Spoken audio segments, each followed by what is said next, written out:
സങ്കീർത്തനം 2. ജാതികൾ കലഹിക്കുന്നതും വംശങ്ങൾ വ്യർത്ഥമായത് നിരൂപിക്കുന്നതുമെന്ത്?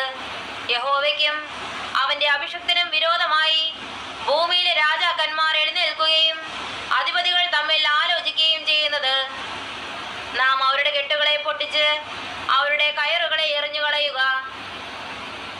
സ്വർഗത്തിൽ വസിക്കുന്നവൻ ചിരിക്കുന്നു, കർത്താവ് അവരെ പരിഹസിക്കുന്നു.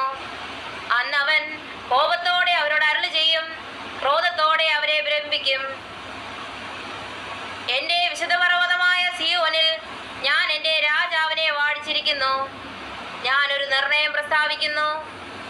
യഹോവ എന്നോട് അരുളി ചെയ്തത്: നീ എന്റെ പുത്രൻ, ഇന്ന് ഞാൻ നിന്നെ ജനിപ്പിച്ചിരിക്കുന്നു. എന്നോട് ചോദിച്ചു കൊള്ളുക, ഞാൻ നിനക്ക് ജാതികളെ അവകാശമായും ഭൂമിയുടെ അറ്റങ്ങളെ കൈവശമായും തരും. ഇരുമ്പുകോൽ കൊണ്ട് നീ അവരെ തകർക്കും, കുശവന്റെ പാത്രം പോലെ അവരെ ഉടയ്ക്കും. ആകയാൽ രാജാക്കന്മാരെ ബുദ്ധി പഠിക്കുവിൻ, ഭൂമിയിലെ ന്യായാധിപന്മാരെ ഉപദേശം കൈക്കൊള്ളുവിൻ.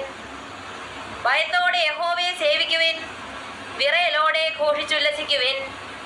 അവൻ കോപിച്ചിട്ട് നിങ്ങൾ വഴിയിൽ വെച്ച് നശിക്കാതിരിക്കുവാൻ പുത്രനെ ചുംബിക്കുവിൻ. അവന്റെ കോപം ക്ഷണത്തിൽ ജ്വലിക്കും. അവനെ ശരണം പ്രാപിക്കുന്നവരൊക്കെയും ഭാഗ്യവാന്മാർ.